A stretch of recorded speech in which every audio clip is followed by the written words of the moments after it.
आइए आज हम जानते हैं राज जी से, यहाँ का इतिहास जानते हैं। राज जी, आप बताइए कि ये कॉलोनी का कैसे निर्माण हुआ और ये कैसे शत्रु संपत्ति में घोषित की गवर्नमेंट ने।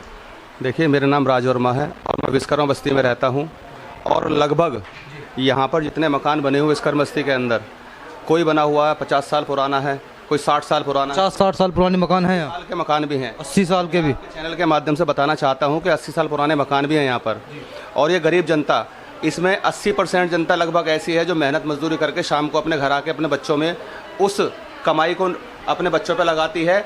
और पाई करके जो उन्होंने घर बनाए हैं 50-50 गज के, 20-20 गज के ये मकान उन्होंने बनाए हैं और सरकार ने इनको शत्रु घोषित कर दिया है। ये शत्रु कैसे हुई? जब सरकार ने राजस्व लिया है, सरकार ने टैक्स लिया है, सरकार ने स्टाम्प ड्यूटी ली है, तो शत्रु संपत्ति में कैसे हुआ? जब आपने ये रजिस्ट्रियाँ कराई थी यहाँ की, जब ये शत्रु संपत्ति इन्होंने लोगों ने नहीं बताया आपको कि ये शत्रु संपत्ति है? ये शत्रु संपत्ति एक्चुअल में थी ही नहीं। किसी अधिकारी ने आपको कोई सूचना नहीं दी किसी प्रकार की? जब बैनामे हो रहे थे तो इन्होंने जीडीए ने अप्रूवल दिया था। जीडीए ने अप्रूवल कौन से बेस पे दे दिया? जीडीए ने भी अप्रूव की है कॉलोनी की ये रजिस्ट्रियाँ आपकी, मकान आपके साथ? स्टेट पूरा जीडीए पर अप्रूवल मिला हुआ है उसको, और वो कॉलोनी पूरी जीडीए से अप्रूव्ड है। क्या गवर्नमेंट नहीं जानती थी शत्रु संपत्ति है ये? संजीवनी एनक्लेव है, वो जीडीए अप्रूव्ड है, वो जीडीए अप्रूव्ड है जी। उसको भी शत्रु संपत्ति में डाल दिया इन्होंने, उसे भी शत्रु संपत्ति में डाल दिया। जैसे कि आप लोग देख रहे हैं कि जीडीए अप्रूव्ड कॉलोनी भी शत्रु संपत्ति में घोषित कर दी गई है। तो क्या आप लोग कैसे मान सकते हैं कि आप जो अपने मकानों में रह रहे हो कि आप सुरक्षित है? जो आज इन लोगों के साथ हो रहा है वो किसी के साथ भी हो सकता है। मैं कहता हूँ आप लोग इनके साथ ज़्यादा से ज़्यादा उसमें जुड़ें और इनकी बातों को सुने और इनका सहयोग दें। 13 तारीख को ये बड़ा आंदोलन करने जा रहे हैं, उसमें इनके साथ बढ़ चढ़ के हिस्सा लें। जैसा कि आप लोग जानते हैं, पिछले 1.5 साल से आंदोलन चल रहा है। 2 बार हमारी एसडीएम साहिबा ने, एक बार हमने बस अड्डे पर धरना दिया था, एक तहसील में धरना हुआ था हमारा। उस धरने से आश्वासन मिला हमें कि आपकी शत्रु संपत्ति हटा दी जाएगी, जबकि आज इन्होंने आश्वासन देकर उठाया। 2019 में इन्होंने शत्रु संपत्ति घोषित की और उसके बाद में हमने एक बड़ा धरना स्टार्ट किया तहसील के अंदर, जो कि हमारा पिछले 60 दिन से चल रहा है। आज 60वां दिन है। जब हमें ये पता लगा शत्रु संपत्ति है, हमने एक बार फिर आंदोलन की। जैसे कि बाबा भीमराव अंबेडकर ने एक कानून बनाया, संविधान के तहत हम लोगों ने अपनी बात को सरकार तक पहुंचाने के लिए, अधिकारी तक पहुंचाने के लिए एक धरने का रूप लिया है। और धरना हमारा इतनी मजबूती से चल रहा है।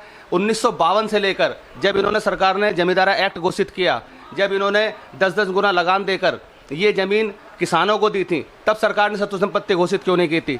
इसमें सरकार की संपूर्ण गलती है। सरकार के नुमाइंदे बैठे हुए हैं, तहसील प्रशासन गलत कर रहा है गरीब जनता के साथ। और मैं तो आपके चैनल के माध्यम से ये भी कहना चाहूँगा, यदि सरकार नहीं चेतती है तो ये आंदोलन 13 तारीख को बहुत बड़ा उग्र रूप लेने जा रहा है। बहुत बड़ी महापंचायत होने जा रही है। आज 60 दिन हमें धरने को हो गए। हमें विपक्ष का बहुत बड़ा समर्थन, किसान यूनियन का समर्थन मिल रहा है। लोग एकजुट हो चुके हैं और इस धरने पर इतनी मजबूती से महिला शक्ति बैठी हुई हैं, बच्चे बैठे हैं, उनका, गरीब जनता का, उनके बच्चों का भविष्य सरकार उनके साथ खिलवाड़ करने पर तुली हुई है। यदि ये सरकार इन गरीबों की, जैसे कि हाई कोर्ट के, आपने सुना भी होगा कि हाई कोर्ट के आदेश आ चुके हैं, माननीय हाई कोर्ट ने ये आदेश दिए थे शत्रु संपत्ति निरस्त की जाए। लेकिन सरकार और ये नुमाइंदे, सरकारी नुमाइंदे जो प्रशासन के अंदर बैठे हुए हैं, ये हमें, कल भी डीएम साहब यहाँ पर आए थे, आश्वासन देने का काम करते हैं और ये हमारी सही बात को सरकार तक ना पहुंचाते हो ये कहते हैं कि जी हम जांच करेंगे। आप कौन सी जांच करेंगे, आप मुझे बताइए।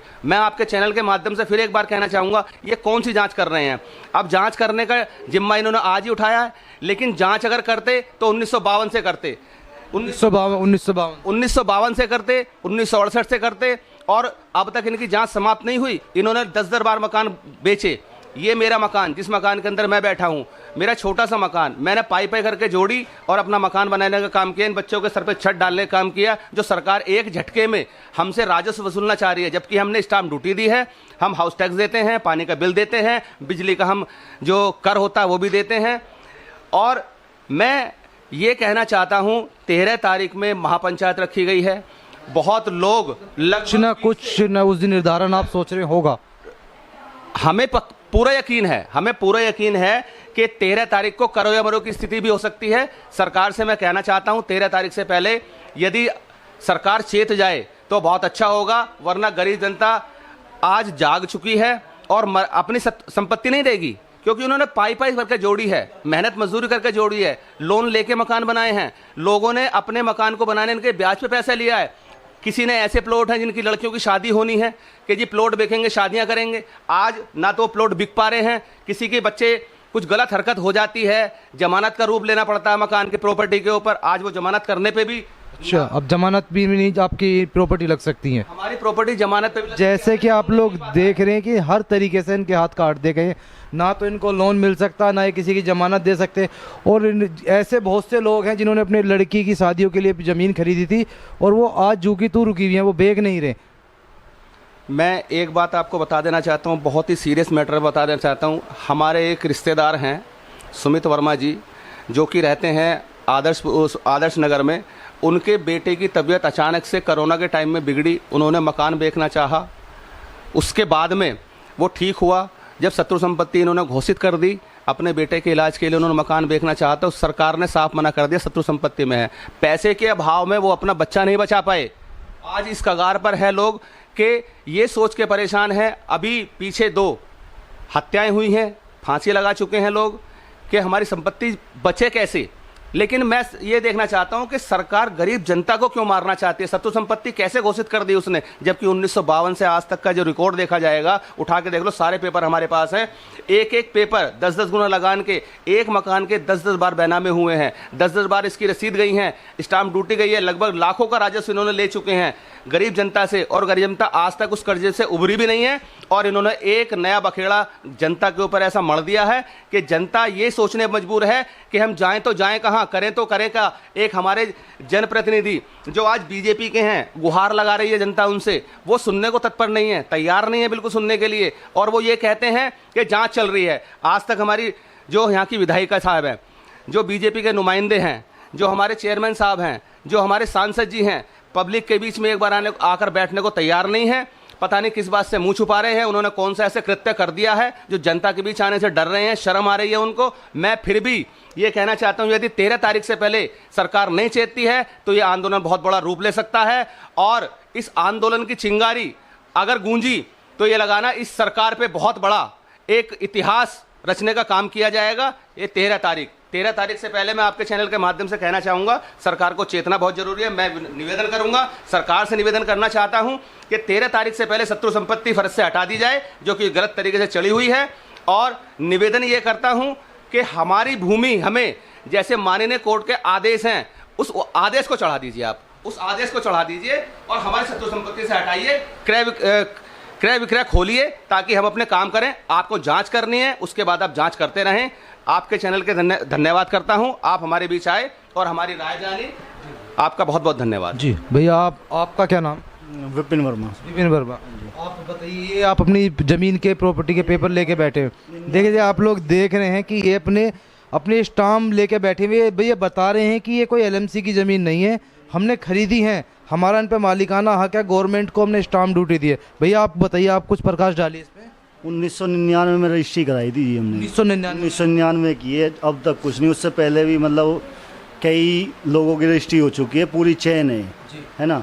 तो जब तक तो कुछ नहीं था, अब एकदम शत्रु संपत्ति कर दी गई है। बताओ, मतलब ये परेशान है, इनके बच्चे बीमार हो जाते हैं, उनको अगर पैसे की ज़रूरत हो तो इनको पैसा नहीं मिलता, कोई मकान नहीं बेच सकते। जैसे कि बराज जी बता रहे हैं कि एक लड़का अपने उनके बच्चे वो कोरोना में उनसे दम तोड़ दिया, उनको अपना मकान बेच रहे थे पर वो मकान नहीं खरीदा क्योंकि सरकार ने क्रय विक्रय पे इन मकानों पे रोक लगा रखी है। मतलब ये इतना गंभीर मुद्दा है और ये कोई भी इसको उठाने को तैयार नहीं। जनता इतनी, ये 25,000 मकान, 27 कॉलोनियाँ, 1 लाख लोग परेशान हैं। और अब मैं ये चाहूँगा कि आम जनता जो भी है इनके साथ जुड़े, इनका सहयोग दे, इनकी आवाज़ को ज़्यादा से ज़्यादा सोशल मीडिया पे उठाए और इस गवर्नमेंट को कहीं ना कहीं इस गवर्नमेंट को जगाए कि आप ऐसा दुर्व्यवहार ना करें। ये भी इंडिया के लोग हैं, कोई पाकिस्तान से कोई बाहर से नहीं आ रहे, ये यहीं के लोग हैं, यहीं रहते हैं, यहीं पल के बड़े हुए हैं। इसी मोदी नगर में इनकी जन्मभूमि है। ये अपनी जन्मभूमि कैसे छोड़ दें? ये इतने परेशान है। मेरी सबसे ये अपील है कि इनके साथ ज़्यादा से ज़्यादा 13 तारीख में जुड़ें और इनकी आवाज़ को दिल्ली तक, गृह मंत्रालय तक पहुँचाने का कष्ट करें।